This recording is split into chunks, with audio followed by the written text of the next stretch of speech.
हो मन रे तू ही बोल कहाँ मैं जाऊं, बोल कहाँ मैं जाऊं। मन रे तू ही बोल कहाँ मैं जाऊं, बोल कहाँ मैं जाऊं। आँख में उतरा मोह का मोती, आँख में उतरा मोह का मोती, कुछ भी देख न पाऊं,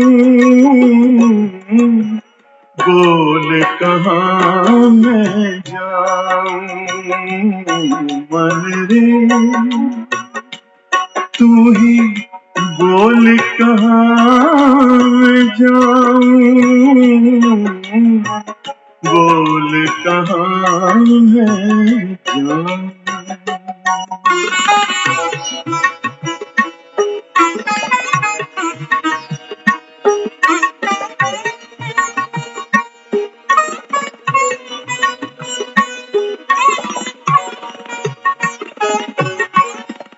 सुना सुना मेरा जीवन शूल बने राहों के कण कण, मिल जाए अब साधु संतन, कर दे मेरे मन का मंथन, भव सागर तर जाऊं, भव सागर तर जाऊं। मन रे तू ही बोल कहाँ मैं जाऊं, बोल कहाँ मैं जाऊं।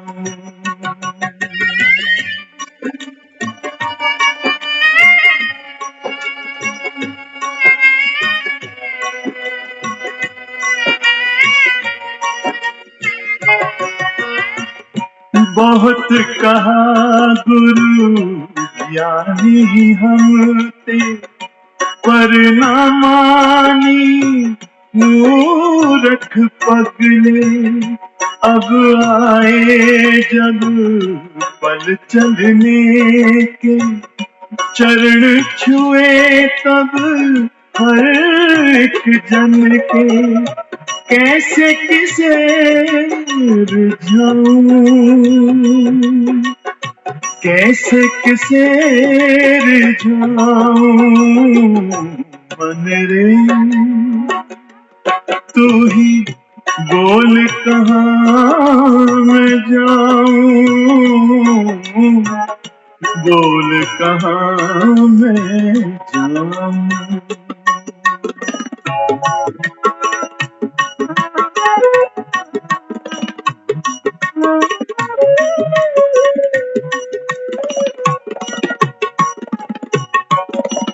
खेल कूद में बचपन खोया, यौवन में तू जी भर सोया, वृद्ध अवस्था ऐसी आई, सांसें गिन गिन उम्र बिताई, चिंता चिता सजाऊं,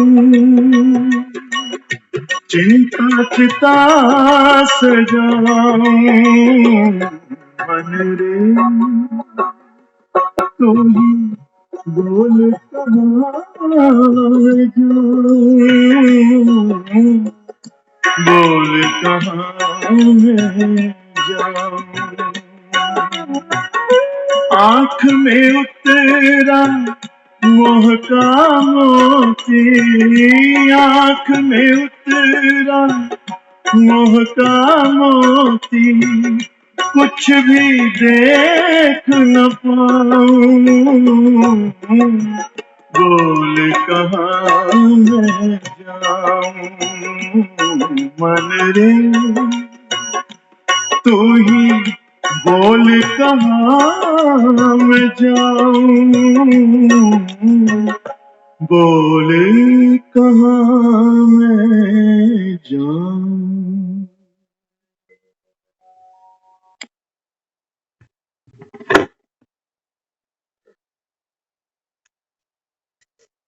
ओम शांति। तो मन रे बोल कहाँ मैं जाऊं। मन हमारा एक बात बोलता है क्या? हाँ, गृहस्थी में फंसते हैं तो मन करता है मंदिर जाकर बैठ जाए। मंदिर जाकर बैठते हैं तो मन फिर गृहस्थी की तरफ खींचता है। बाबा कहता है बच्चे, मन तो तुम्हारा बेलगाम घोड़ा है। एक मन थोड़ी है हमारे पास। हम कहते हैं एक मन ये कर रहा है, एक मन वो कह रहा है, तीसरा मन ये कह रहा है। तो बाबा कहता है मन के घोड़े दौड़ाकर कहीं पहुंचे। इसलिए बाबा कहता है बच्चे, मन जो बोलता है, बाबा कहता है ये तो खुद भटकता है, तो तुमको कौन सी मंजिल देगा ये? इसलिए बाबा कहता है अभी परमात्म बगीचे के सदा खिले हुए पुष्प हो, या मन कभी कभी मुरझा जाता है। बाबा कहता है कि तुम्हारा मन कैसा होना चाहिए? भगवान के बगीचे का फूल। और बगीचे में फूल कब खिलता है? जब अपनी जड़ों से पानी सींचता है ना। और हमारा मन अपनी जड़ों को जानता है? अपनी जड़ों से पानी सींचता है? नहीं, दूसरों से सुख मांगता है। कोई खिलाएगा मुझे आकर तो मैं खिल जाऊंगा, कोई मेरा मूड अच्छा करेगा तो मैं खुश हो जाऊंगा, कोई मुझे सुख देगा, सम्मान देगा, रिस्पेक्ट देगा, तब मैं खिलूंगा। तो हमारा मन कैसा फूल बन के रह गया अभी? कागज का फूल। इसमें कोई खुशबू नहीं है। हाँ, बनावट बहुत अच्छी है इसकी। हाँ, तो बाबा कहता है बच्चे, ये बनावटी फूल है ना, ये कभी बाबा कहता है तुमको रूहानी खुशबू नहीं दे सकते। इन फूलों पर बाबा कहता है कभी भी कोई तितली नहीं मंडराएगी, कोई भंवरा नहीं आएगा। बाबा कहता है कि रस नहीं है इसके अंदर। हाँ, इसलिए बाबा कहता है बच्चे, मन के पीछे अगर भागे तो कहीं नहीं पहुंचोगे। इसलिए परमात्म बगीचे के सदा खिले हुए फूल हो, कभी मुरझाने वाले नहीं। कैसी भी ऋतु आए, बाबा कहता है जीवन में थोड़ा सुख आ गया, थोड़ा दुख आ गया, इन सब का इफेक्ट हमारे इस फूल पर बड़ी जल्दी पड़ता है, बहुत जल्दी पड़ जाता है। हाँ, बाबा कहता है जब सुख के दिन आते हैं ना तो देखो, सूरज सूरज जब निकलता है तो फूल खिलते हैं। रात को भी फूल क्या होते हैं, सारे बंद हो जाते हैं। जैसे जैसे सूरज चढ़ता है सारे फूल खिलने लगते हैं। तो बाबा भी कहता है, बाबा कहता है बच्चे, ये मन का जो फूल है ना, ये तुम्हारा कब खिलेगा? बाबा कहता है जब मुझसे शक्ति लोगे। मुझसे शक्ति लोगे। अभी तक हमारे पास क्या फॉर्मूला था कि कोई बगल वाला फूल खिलेगा, मुझे भी आके खिला देगा, कोई हैप्पी मूड में होगा, मैं भी हैप्पी हो जाऊंगा। तो बाबा कहता है बच्चे, सुख और दुख ये ऋतुएं ऐसी हैं, बदलती रहती हैं। वो ऋतुएं तो फिर भी 4-4 6-6 महीने बाद बदलती हैं, लेकिन हमारे मन का जो क्लाइमेट है, ये तो हर सेकंड बदलता जा रहा है।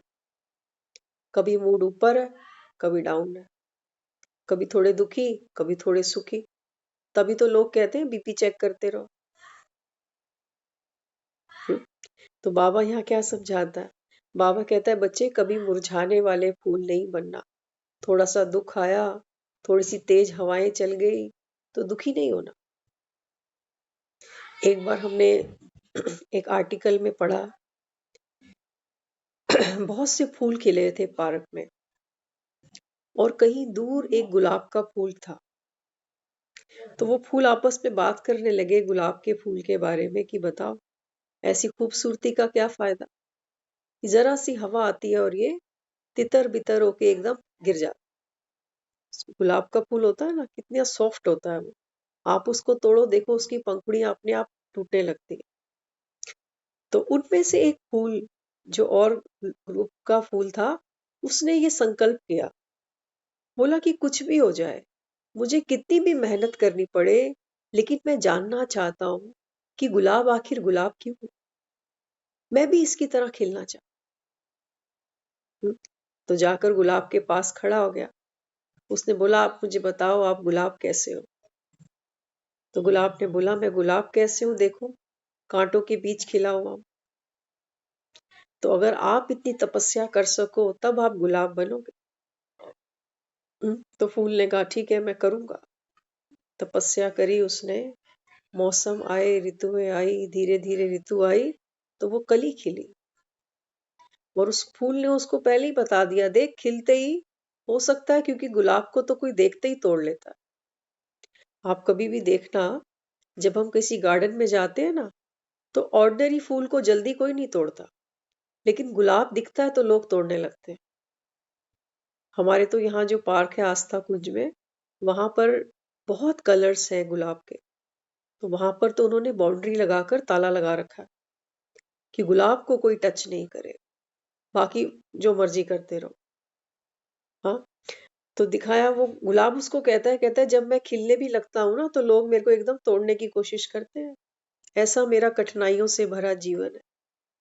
उसने बोला, ठीक है, मुझे मंजूर है, लेकिन मैं फिर भी जीना चाहता हूँ, भले ही कुछ पलों के लिए गुलाब बनकर जीऊं, लेकिन मैं मरना भी चाहता हूँ गुलाब बन के, और जीना भी चाहता हूँ गुलाब बन के। तो गुलाब ने उसको सारी की सारी गाइडलाइंस दे दी कि ऐसे ऐसे कांटों के बीच खिलना पड़ेगा, शत्रु का भी डर रहेगा कि कभी कोई भी आके तुमको तोड़ लेगा, और कोई भी आंधी तेज हवा चली तो फिर से फैलना पड़ेगा, बिखरना पड़ेगा। बोला, ठीक है। हाँ, तो अपनी मेहनत के बलबूते पर वो गुलाब जैसा बना। बीज बदलोगे तो बाबा कहता है फिर फूल बदल जाएगा। संकल्प बदला और बाबा कहता है रूपांतरण हो गया। तो जो बाकी के फूल थे ना, वो आपस में खुसुर पुसुर कर रहे हैं। वो कहते हैं, बताओ, हमारे साथ इतना सेफ था, कोई आके तोड़ता भी नहीं था, सारे हंसते खेलते खुश रहते थे, पता नहीं इसको क्या सूझी, जो कंटीले झाड़ों में जाकर गुलाब बनने को इसको क्या सूझी, पता नहीं। तो फिर उस गुलाब से जाकर पूछा, कहते क्या प्राप्ति हुई आपको? अभी भी फूल हो, पहले भी फूल थे? गुलाब ने बताया। गुलाब कहता है, मैं राजा हूं, राजा की तरह जी रहा हूं, राजा की तरह मरूंगा। हम्म, तो जैसे राजा के आसपास बॉडीगार्ड होते हैं ना, ऐसे ये जो कांटे हैं ये मेरे बॉडीगार्ड है। अब देखो, नजरिया बदलता है ना, तो फिल्म भी चेंज हो जाती है। इसलिए बाबा कहता है कि बच्चे, कैसे फूल बनना आपको? रूहानी गुलाब। गुलाब भले ही बिखर जाएगा, लेकिन खुशबू तो गुलाब की ही छोड़ेगा। और एक बात देखना, गुलाब का फूल आप मंदिर में ले जाके रख दो, किसी को गिफ्ट कर दो, या एक अर्थी पे रख दो, ना तो गुलाब का रंग बदलता है, ना उसकी खुशबू बदलती है। बाबा कहता है, ऐसा गुलाब तुमको बनना है, दुख में, सुख में। बाबा कहता है, तुम्हारी रंगत नहीं बदले, तुम्हारी खुशबू नहीं बदले। ये है, बाबा कहता है, परमात्म बगीचे का फूल। वो गुलाब तो देखो, बाबा कहता है उनकी क्या लाइफ है, लेकिन ये जो गुलाब है, बाबा कहता है, ये जो मेरे बच्चे रूहानियत के गुलाब बनकर खिलते हैं, बाबा कहते हैं इनकी यादगार बनती है। तभी भक्त मंदिरों में देवी देवताओं को फूल चढ़ाते हैं, बड़ी बड़ी मालाएं पहनाते हैं। कोई वैजंती माला लेके जाता है, कोई गुलाबों की माला लेकर जाता है, कोई गेंदे की माला लेकर जाता है। बाबा कहते हैं, बच्चे, जैसी तुम्हारी रंगत, हाँ, वैसी बाबा कहता है तुम्हारी संगत, और जैसी तुम्हारी अभी संगत, वैसी तुम्हारी रंगत। इसलिए बाबा कहता है, कभी भी मुरझाने वाले फूल नहीं बनना, कि जीवन में कोई परेशानी आ गई, हाँ, तो फूल ही गए कि हम फूल हैं। हम्म, तो बाबा कहता है, मान की इच्छा छोड़ स्वमान में टिक जाओ। कभी ये भी बाबा कहता है अपने अंदर ये भी अभिमान नहीं रखो कि मैं गुलाब जैसा हूं तो लोग मेरी प्रशंसा क्यों नहीं करते। हम्म, बाबा कहता है ज्ञानी आत्मा माना जो स्वमान में टिकी हुई है, किसी की प्रशंसा की मोहताज नहीं है ना। क्योंकि गुलाब को पता है मैं गुलाब हूं। हो सकता है सामने वाले को ही नहीं पता हो ये गुलाब है, तो गुलाब क्या दुखी होगा? तो बाबा कहता है बच्चे अपने स्वमान में टिक जाओ, तो मान परछाई बनकर पीछे पीछे आएगा। तो ये रिकॉर्ड जो है ये संजीवनी बूटी है। आज सुबह की मुरली में भी बाबा ने पढ़ाई के ऊपर बात की। बाबा कहता है जब पढ़ते हो तो गाजे बाजे की जरूरत नहीं है। बाबा कहता है ये है आपकी पाठशाला। हम्म तो बाबा कहता है बच्चे यहाँ पर चुपचाप बैठकर बाबा को याद करो। लेकिन बाबा कहता है जब मन में उदासी आ जाए, उस समय बाबा कहता है कोई रिकॉर्ड सुनो।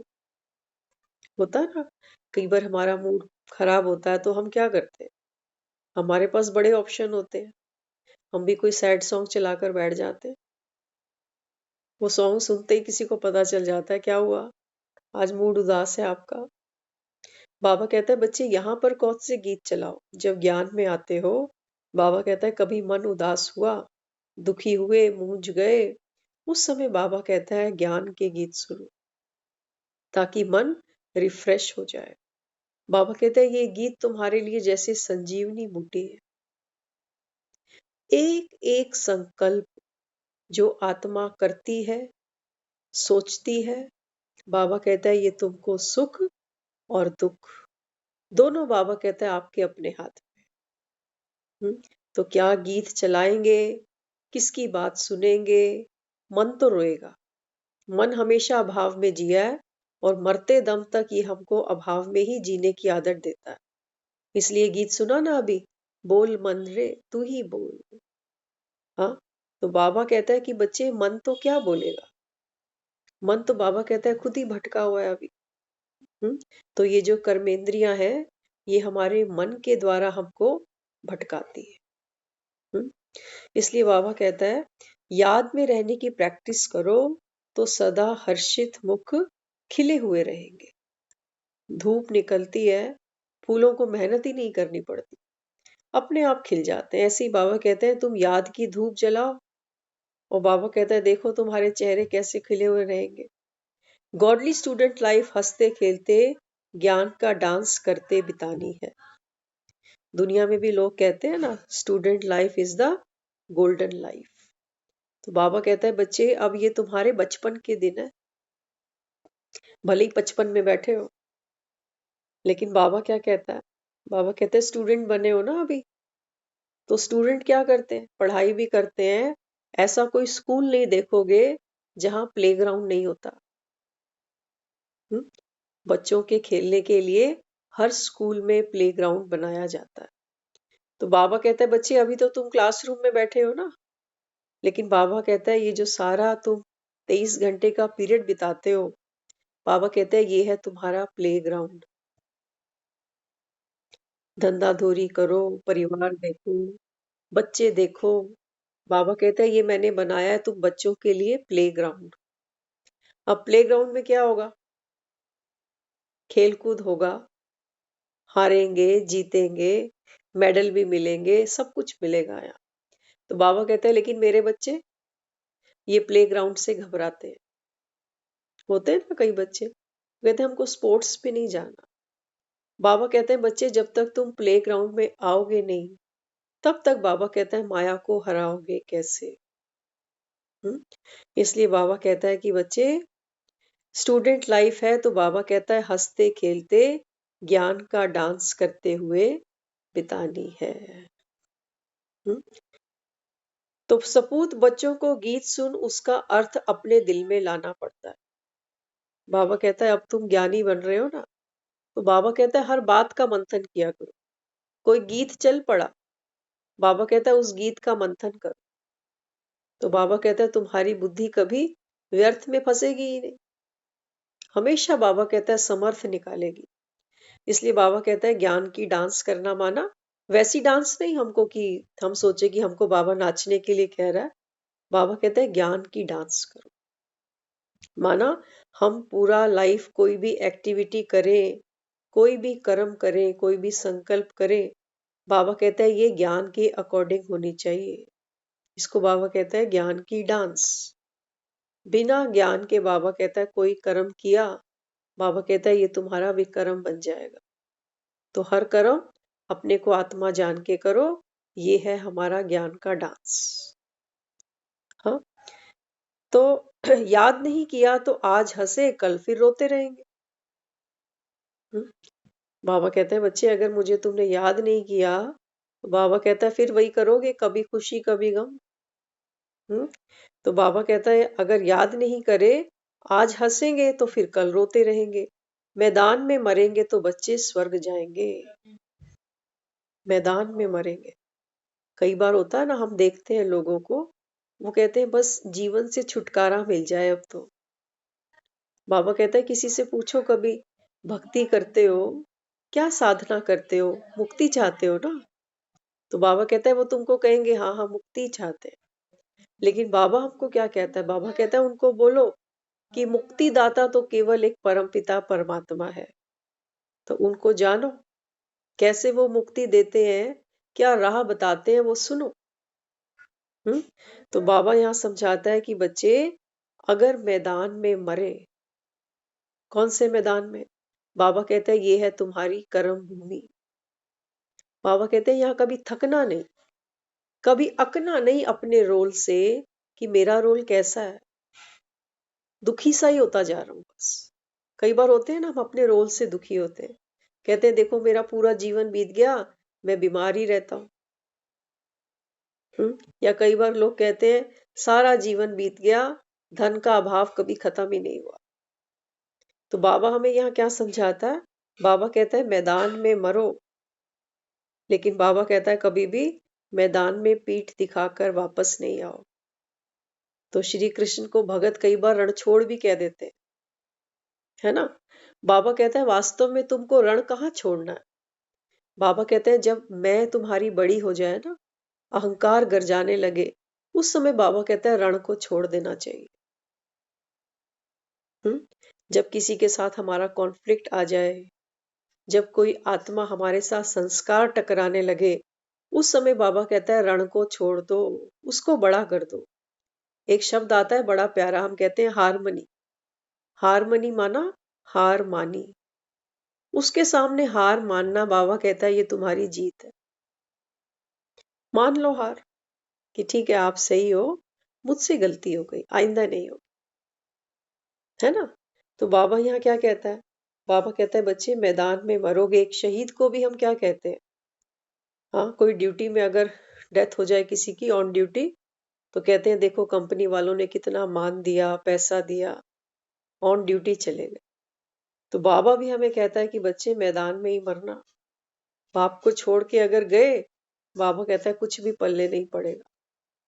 हम्म, कोई विरला ही खड़ा हो सकता है। अब बाबा देखो बच्चों को भी देखता है ना, वो कहता है जब परिस्थिति आती है तो सबसे पहले ये बाप की उंगली छोड़ देते हैं। क्योंकि बाबा देखता है, द्रौपदी की मिसाल देखी ना, द्रौपदी पर भी तो विपदा आई थी कितनी बड़ी। 5-5 पति बैठे थे, पूरा घराना बैठा हुआ था, लेकिन सबकी उंगली एक एक बार पकड़ी उसने, और अंत में आया कोई हाथ में। बाबा कहता है कोई विरला ही टिक सकता है। इसलिए बाबा कहता है कि द्रौपदी जैसी गलती तो नहीं करो, यहाँ तो ज्ञान का नशा चाहिए। तो द्रौपदी ने शिकायत करी थी कि इतनी देर क्यों लगा दी आने में। वो कहता है मैंने आने में देर नहीं करी, आपने बुलाने में देर करी। जब तक आपने दूसरों का सहारा लिया तब तक मैं आ नहीं सकता। तो बाबा हमें क्या सुनाता है? ये ज्ञान सुनाकर हमको नष्टो मोहा बनाता है कि बच्चे संसार में तुम जिनसे भी आसक्ति रखते हो, घर है, परिवार है, पैसा है, इंश्योरेंस है, बाबा कहता है कुछ काम नहीं आए। अंत में सारे यही कहने वाले हैं राम बोलो। हम्म, तो बाबा कहता है फिर मेरी उंगली क्यों छोड़ देते हो? बल्कि कोई परिस्थिति आती है ना, सबसे पहले उसी को कस के पकड़ लो, कि बाद में लौट के बुद्धू घर को ही आने हैं तो पहले ही पकड़ लेता हूँ। हम्म, तो यहाँ बाबा कहता है कोई विरला ही खड़ा हो सकता है। यहाँ तो बच्चे ज्ञान का नशा चाहिए। बीती का चिंतन मत करो। हम्म? बाबा कहता है अगर तुमको खुश रहना है ना, उसके लिए बाबा कहता है पिछले सेकंड भी क्या हुआ, बाबा कहता है उसका भी चिंतन नहीं करो। ड्रामा में नूंद था, हो गया। कोई गलती हो गई, बाबा कहता है अभी सोचो नहीं बार। पछतावे में बाबा कहता है अपना समय और शक्ति को व्यर्थ नहीं गवाओ। तो क्या करो, बाबा कहता है गलती हो गई, गलती से लेसन लो, पाठ पढ़ो, आगे बढ़ो। हम्म तो बाबा यहाँ कहते हैं बीती का चिंतन बच्चे मत करो। जितना अंतर्मुख हो ज्ञान का विचार करते रहेंगे तो बहुत खुशी मिलेगी। खुशी कहाँ मिलेगी? बाबा नहीं कह रहा शादियों पे जाने से मिलेगी। बाबा नहीं कह रहा कि हमको नोट इकट्ठा करने से मिलेगी, किसी से बदला देने से मिलेगी, किसी को नीचा दिखाने से मिलेगी। बाबा कह रहा है सिर्फ एक ही युक्ति है, जितना ज्ञान का मनन चिंतन करोगे, बाबा कहता है उतनी तुमको सच्ची खुशी मिलेगी। आत्म अभिमानी शीतल बनने की बच्चे बहुत मेहनत करनी है। आत्म अभिमानी बनने की मेहनत करनी है। मैं कौन, मेरा कौन। बस जब भी मन भटके ना, अपने मन से ये दो ही प्रश्न किया करो कि मैं कौन और मेरा इस दुनिया पे कौन। अंदर से आवाज आ जाएगी कि आप कौन हो और आपका कौन। हम्म तो यहाँ बाबा कहता है लाइफ से कभी तंग नहीं होना, यह जीवन अमूल्य गाई हुई है। हाँ, बाबा कहता है लाइफ से कभी भी तंग नहीं होना। कई बार हम भगवान को ये भी कह डालते हैं कि कितनी लंबी जिंदगी दी है मुझे, कट ही नहीं रही। क्योंकि हम हमेशा क्या देखते हैं, उसके अंदर अभाव का पक्ष देखते हैं कि जीवन में जो दुख मिले हैं ना, बस वही बार बार उनका चिंतन करते जाते हैं और सोचते हैं कि मेरी जिंदगी तो खत्म ही नहीं होने को है। तो बाबा कहता है कि बच्चे, जहां तुम्हारी दृष्टि होगी वैसी तुम्हारी सृष्टि होगी। अगर बार बार हम दुख के बारे में सोचेंगे तो बाबा कहता है दुख बढ़ता जाएगा। सुख के बारे में सोचोगे तो सुख बढ़ता जाएगा। हम्म इसलिए बाबा समझाता है कभी भी लाइफ से तंग नहीं होना, ये जीवन तो अमूल्य गाई हुई है। क्यों अमूल्य है? क्यों अमूल्य है जीवन? बाबा कहता है बच्चे तुमको भगवान मिला है। कई बार बाबा कहता है तुम्हारी बुद्धि भी पत्थर बन जाती है, अहिल्या की तरह। तो बाबा कहता है फिर मैं आकर बार बार टच करता हूँ कि तू पत्थर मत बन, तू पारस बन। तू पहचान खुद को कि तू कौन है। देखो हम भले अपने आप को आत्मा ना माने, हो सकता है किसी ने कोर्स भी नहीं किया हो या कर भी लिया हो, कोई बड़ी बात नहीं। कोर्स करने के बाद भी बार बार आता है मन में कि आत्मा कभी देखी थोड़ी है। हम्म? बाबा कहता है बच्चे जब ये शरीर तुम्हारा छूटेगा ना, तो ये दुनिया ही बाबा कहता है तुम्हारे लिए एक सभा आयोजन करने वाली है और वो कहेंगे आओ आत्मा की शांति की प्रार्थना करें। हाँ, बाबा कहता है इतना सत्य तो दुनिया भी जानती है। शरीर के लिए कोई प्रार्थना नहीं करता, सब आत्मा के लिए प्रार्थना करते हैं ना। तो बाबा कहता है मान लो जो सच्चाई है वो तो मानो। हम्म तो यहाँ बाबा समझाता है लाइफ से कभी तंग नहीं होना। स्वभाव बहुत मीठा चाहिए, स्वभाव ही बहुत तंग करता है। हम्म, बाबा कहता है तुमको स्वभाव इजी रखना है। लेकिन बाबा कहता है बच्चे क्या करते हैं, स्वभाव को टाइट कर देते हैं और दिनचर्या को, बाबा कहते हैं उसको दिनचर्या को टाइट रखना था। एक बाबा कहता है चार्ट बनाना था सारा दिन के लिए, कब उठेंगे, कब मुरली टाइम होगा, कब हम बाबा को याद करेंगे, कब हम सेवाएं करेंगे। बाबा कहता है दिनचर्या के मामले में तो टाइट हो गए। हम्म बाबा कहता है वहां पर तुमको एक शेड्यूल बनाना है, लेकिन स्वभाव से तुमको इजी बनना। इजी बनना माना किसी भी आत्मा के संस्कार को देखकर यहाँ हलचल नहीं आए। इसको बाबा कहता है इजी हो जाना। है नहीं ना हम, हमारा स्वभाव कैसा है। हम कई बार कहते हैं सामने वाले को कि मैं क्या करूं, मेरी आवाज ही अच्छी है, मैं गुस्से में नहीं हूं लेकिन मेरी आवाज ही ऐसी है, आपको लग रहा है मैं गुस्से में हूँ। तो बाबा कहता है बच्चे अभी क्या करो, संस्कारों का परिवर्तन करो। कई बार हम किसी से कोई बात कराते हैं और कहने के बाद कहना पड़ता है हमको, मेरी बात का ये मतलब नहीं था। कहते हैं ऐसे, किसी को स्पष्टीकरण देते हैं ना ऐसे, कि देखो मेरी बात का ये मतलब नहीं था, आपने गलत मतलब निकाला। बाबा क्या कहता है? बाबा कहता है अगर आपकी वाइब्रेशन क्लीन होती ना, तो सामने वाला गलत मतलब कैच करता ही नहीं, करता ही नहीं। हम क्या करते हैं, अपने शब्दों पर ध्यान देते हैं कि क्या बोल रहे हैं और सामने वाला इसका क्या मीनिंग निकाल रहा है। लेकिन हम कभी कहने के पीछे जो मनसा है उसको कभी चेक नहीं करते। तो बात तो करते हैं सहज, लेकिन उसके पीछे मनसा क्या होती है कि ये मेरी बात का मतलब समझ जाए। कई बार कहते हैं दूसरे को, कम बोले और तुम ज्यादा समझना। इसलिए बाबा कहता है कि बच्चे, स्वभाव कैसा चाहिए? मीठा चाहिए। जिन्हें अंदरूनी खुशी है उनके अंदर किसी भी प्रकार का दुख आ नहीं सकता। बाबा कहता है जो आत्मा अंदर से संतुष्ट है, बाबा कहता है उसके जीवन में कैसा भी दुख, कैसी भी असंतुष्टता आ नहीं सकती। अभी तुम्हारी शक्ल मनुष्य की है, सीरत देवताओं जैसी बन रही है। मनुष्य पढ़ने के लिए किताबों आदि पर कितना खर्चा करते हैं, यहाँ तो किताबों की कोई बात ही नहीं है। सोचो, अगर बाबा भी यहाँ कहता 7 दिन का कोर्स करो, 10,000 रुपए फीस है, फिर किताबें लो, रजिस्ट्रेशन कराओ, यूनिफॉर्म खरीदो, हाँ, सर्दियों की अलग, गर्मियों की अलग, तो कितना खर्चा हो जाता। हाँ, तो बाबा कहता है बच्चे यहाँ तो तुम्हारा पाई पैसे का भी खर्चा नहीं है, लेकिन फिर भी बाबा कहता है बच्चे पढ़ते नहीं है। क्यों? क्योंकि बाबा कहता है माया के साथ खेलते कूदते ज्यादा, और फिर जब माया इनको पछाड़ के जाती है तो दुखी होके रोते भी है। इसलिए बाबा कहता है यहाँ तो किताबों का भी खर्चा नहीं, अच्छे अच्छे गीत हैं उन्हें सुनो तो तुम्हारे रोमांच खड़े हो जाए। ऐसे ऐसे गीत हैं बाबा के, कई 7 दिन का कोर्स भी नहीं जानते, लेकिन गीत ही सुनते हैं और कहते हैं ये गाना बड़ा प्यारा है, कहाँ से लिया?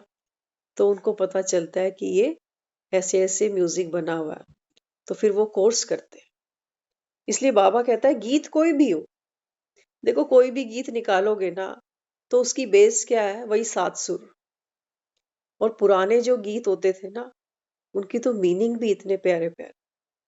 तो बाबा कहता है जो आत्मा ज्ञान से भरपूर होगी, वो हर एक गीत का बाबा कहता है मनन चिंतन करेगी, वहां से रस निकालेगी। जिसको मक्खन निकालना आता है ना, वो ये एक्सक्यूज नहीं देगा कि मैं तो भैंस के दूध का ही मक्खन जानता हूँ निकालना, गाय के दूध का मुझे नहीं आता, डेयरी के दूध का मुझे नहीं आता, बकरी के दूध का मुझे नहीं आता। बाबा कहता है उसके सामने कोई भी गीत रख दोगे, बाबा कहता है वो मक्खन निकाल लेगा। कि ज्ञान को अगर इससे जोड़े तो देखो कितना प्यारा मतलब निकला इसका। हाँ, तो बाबा कहता है यहाँ पर तुम्हारी बुद्धि जब बिजी रहेगी तो अंदरूनी खुशी रहेगी, नशा उतरना नहीं चाहिए, नशा नहीं उतरना चाहिए। उसके लिए बाबा कहता है ये ज्ञान की खुराक तुमको रोज लेनी है। जीवन का लक्ष्य है बिना कोई हद के, आधार के सदा आंतरिक खुशी में रहना। जीवन का लक्ष्य क्या है?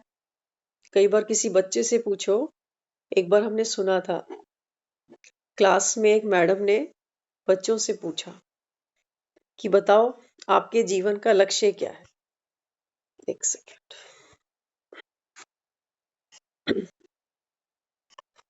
तो एक बार एक स्कूल में मैडम ने बच्चों से पूछा कि बताओ एक एक करके सब आपका क्या एम्बिशन है लाइफ में। तो एक बच्चे ने हाथ खड़ा करा, वो बोला मैं टीचर बनना चाहता हूँ। एक ने हाथ किया खड़ा किया, वो बोला बिजनेसमैन बनना चाहता हूँ। एक ने कहा कि मैं इंजीनियर बनना चाहता हूँ। तो सब बच्चों के अपने अपने एम्बिशंस थे, सबने बताए। एक बच्चा खड़ा हुआ क्लास में, मैडम ने पूछा बताओ आपका एम्बिशन क्या है? तो उसने पता क्या जवाब दिया? उसने बोला I want to be happy forever. अब टीचर हंसने लगी। उसने बोला ये कौन सा एम्बिशन होता है? उसने बोला मैडम मेरा यही एम्बिशन है कि मैं पूरी लाइफ खुश रहना चाहता हूँ। तो अगर आप बात की गहराई देखो ना, तो कोई डॉक्टर बनना चाहता है, कोई वकील बनना चाहता है, लेकिन ये बनते बनते भी आप बच्चों की लाइफ देखो। स्ट्रेस है, एग्जामिनेशन स्ट्रेस है, पेरेंट्स का स्ट्रेस है, कंपटीशन का स्ट्रेस है। हाँ, खुशी गायब। जितना समय वो पढ़ाई चालू रहेगी, कंपैरिजन भी होगा, कंपटीशन भी होगा। अब क्या जीवन जिया, खुशी गायब है। अब आज डॉक्टर इंजीनियर बन भी गए तो भी कंपटीशन है। बन गए, करियर अचीव भी कर लिया, लेकिन हैप्पीनेस गायब कर दी ना। वो सोचते हैं जब हम बन जाएंगे तब खुश होएंगे। इतने साल हम दुखी ही रहेंगे जब तक बनेंगे नहीं। टारगेट का मतलब तो यही होता है कि जब तक ये लक्ष्य पूरा नहीं होगा तब तक खुशी किस बात की। हम्म तो देखो उस बच्चे ने सरल शब्दों में कितनी गहरी बात कर दी। बाबा अपने बच्चों को यही कहता है। बाबा कहता है बच्चे मेहनत करो, दुनियावी पढ़ाई भी पढ़ो। बाबा मना नहीं करता कि तुम पढ़ो नहीं, क्योंकि बाबा कहता है पढ़ोगे नहीं तो खाओगे क्या, है ना। तो बाबा कहता है बच्चे पढ़ो, लेकिन तुम्हारा एम्बिशन क्या होना चाहिए? To be happy always. इसलिए बाबा कहता है जहां हो, जैसे हो, बाबा कहता है उस हाल में अपनी आंतरिक खुशी में रहना सीखो। आंतरिक खुशी के अंदर दूसरों पर डिपेंड नहीं हो, परिस्थितियों पर हमारी खुशी डिपेंड नहीं हो, लोगों पर डिपेंड नहीं हो। नहीं तो बाबा कहता है ये बीपी कभी स्टेबल होगा नहीं। क्योंकि दुनिया में देख लो लोगों को, कौन स्टेबल है? किसी का मूड देखो, किसी की सोच देखो, कितनी बदलती जाती है, पल पल बदलती जाती है। परिस्थितियों को देख लो, कभी ऊपर कभी नीचे, कभी दाएं कभी बाएं।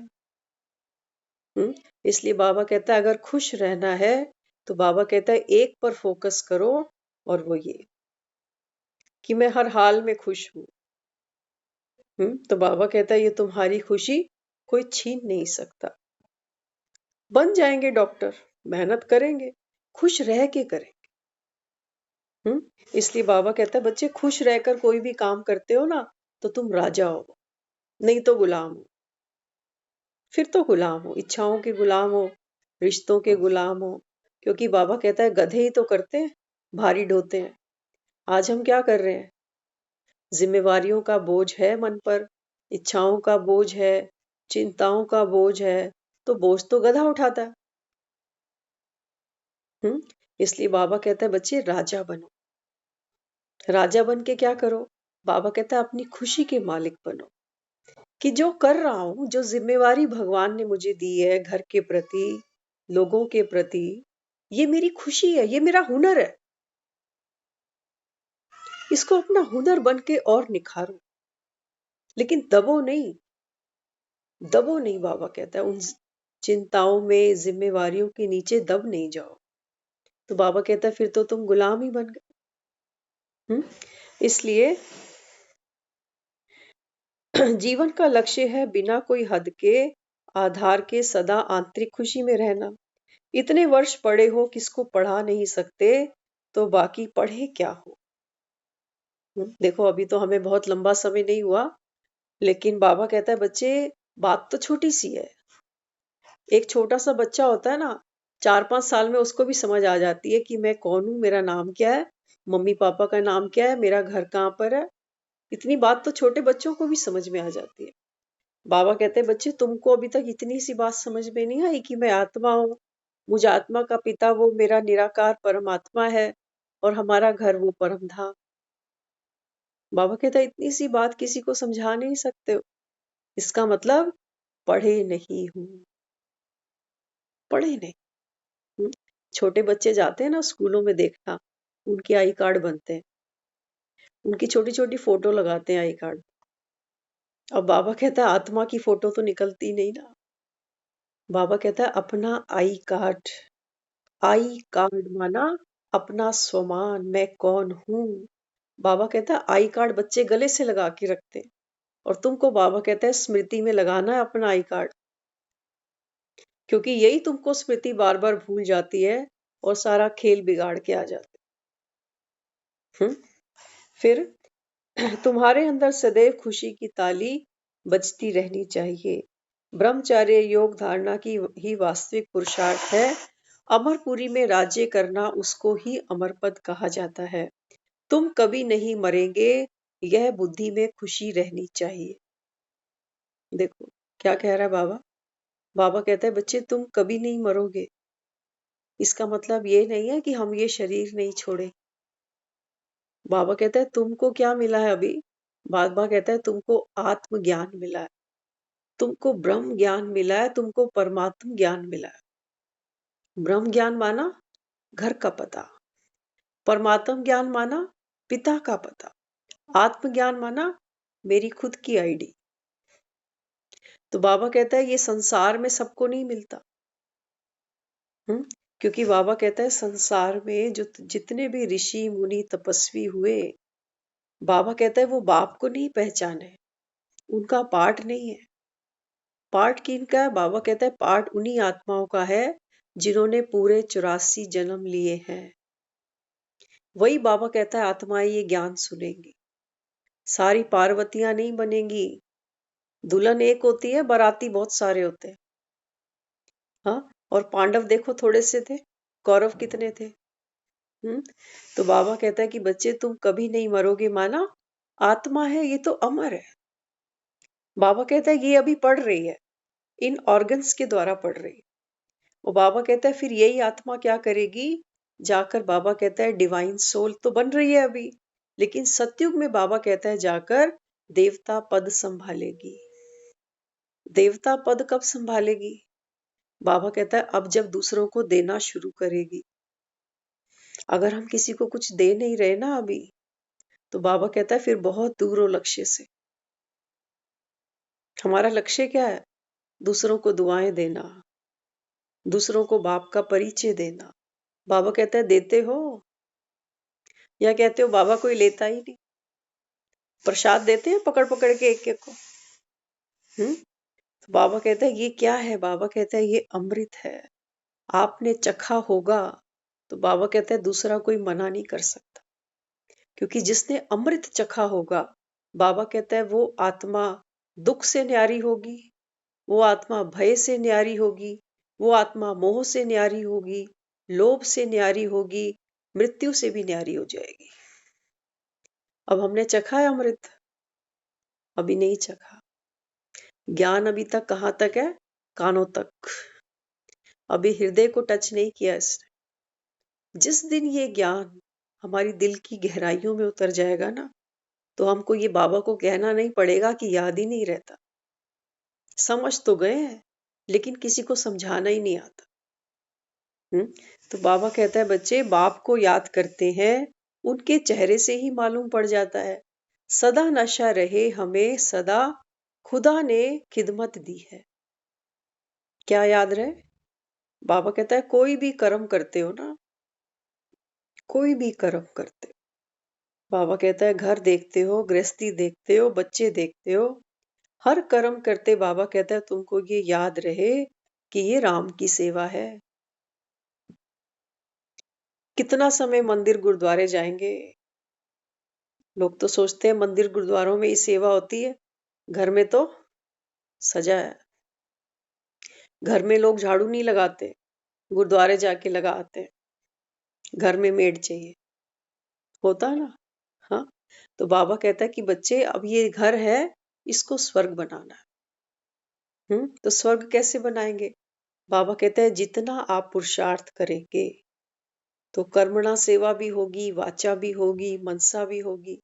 तो बाबा कहता है सेवा करते तुमको ये याद रहे कि खुदा के हम खिदमतगार हैं। तो जो सेवा कर रहे हैं ये दूसरी आत्माओं की हो रही है, उसके पीछे कारण क्या है आप देखना। बाबा कहता है मेरी सेवा माना आत्माओं की सेवा। मंदिर जाते थे, फ्रूट ले जाते थे, कुछ और ले जाते थे, क्या करते थे? वहां मूर्ति के सामने हम रख देते थे कि भोग लगा दो। भोग लगाकर कभी मूर्ति ने तो खाया ही नहीं। भोग लगाकर वही प्रसाद सारी संगत में बांटा है हमने। बांटा है नहीं बांटा? बाबा कहता है बच्चे ये जो सेवा तुमको मिली है ना, ये सेवा बाबा कहता है मुझे अर्पण करो।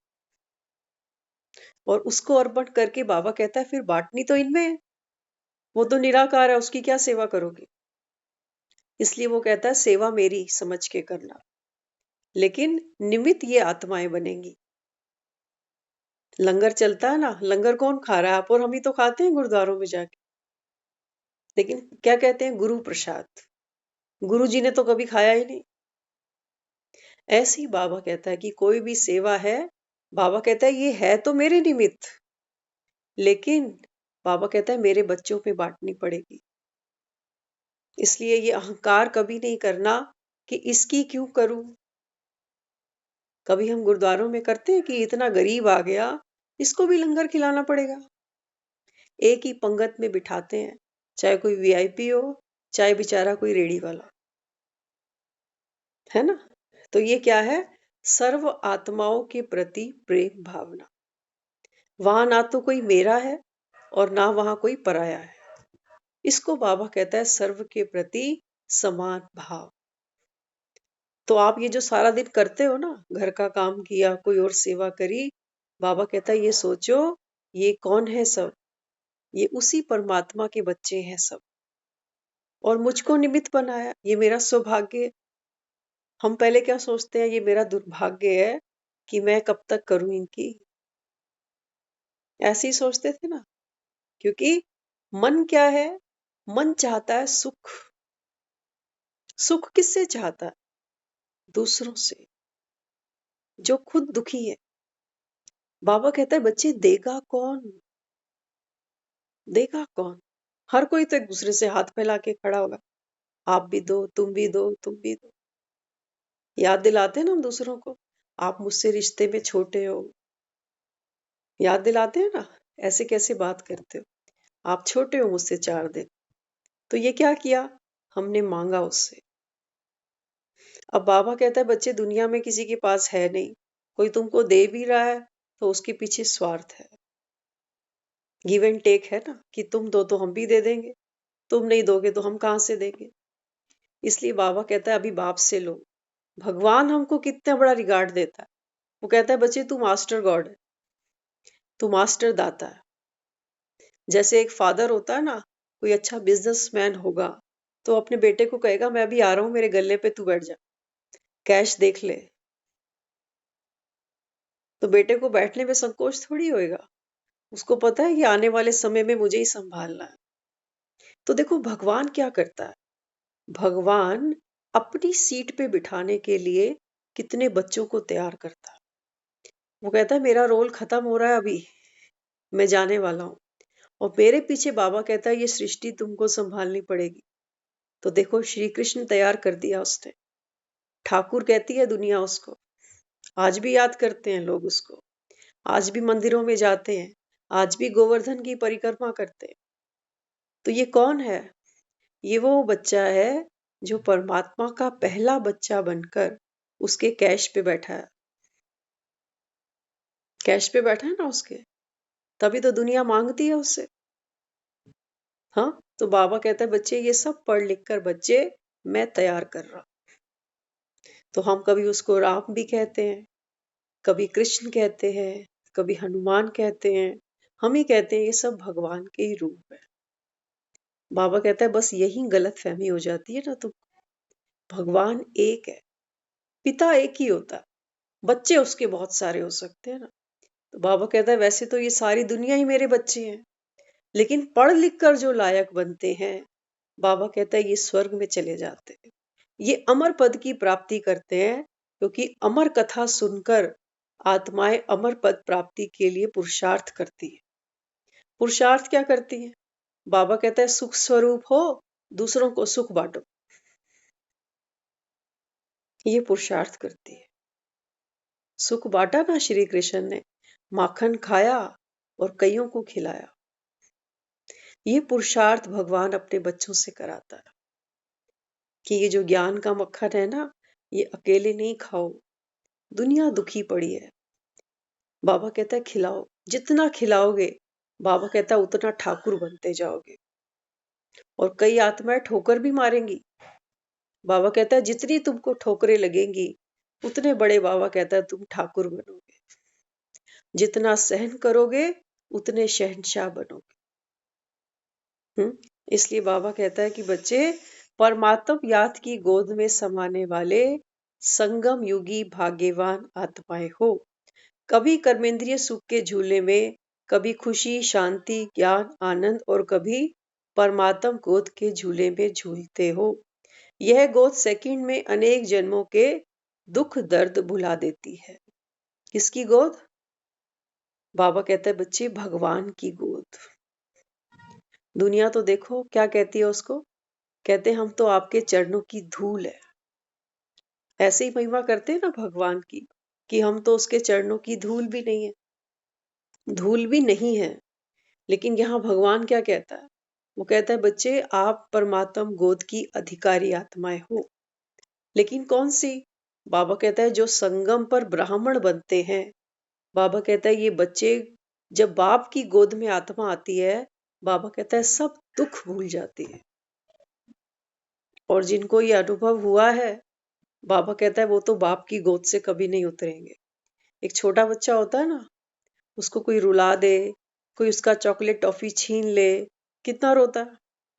और फिर उसको माँ की गोद में दे दो तो देखो सब भूल जाता है, उसको सो जाता है आराम से। बाबा कहता है बच्चे ये कितने चॉकलेट टॉफी तुमने खाए, और बाबा कहता है कितने तुम्हारे दांत खराब हुए, रिश्ते खराब हुए। तो बाबा कहता है बच्चे ये है माया के चॉकलेट, इनके पीछे रोना बंद करो। बाबा कहता है ये तुम्हारे मन को क्या करते हैं? कमजोर बनाते, ये हमारी बुद्धि को कमजोर करते। तो बाबा कहता है जो आत्मा परमात्मा की गोद क्या है? ये ज्ञान। क्योंकि वो ऐसा नहीं है कि हम सोचें कि कोई हमारे और आपके जैसा है, कोई बैठता होगा तो उसकी गोद में जाके कोई बैठेगा नहीं। बाबा कहते हैं बच्चे ये अनुभव कर सकते हो, अनुभव कर सकते हो। क्योंकि परमात्मा का ज्ञान वो मरहम है जो कैसा भी घाव हो, कैसा भी दर्द हो, कोई भी जीवन में संताप हो, कष्ट हो, बाबा कहता है ये ज्ञान वो सुख देता है तुमको, जैसे एक माँ अपने बच्चे को देती है।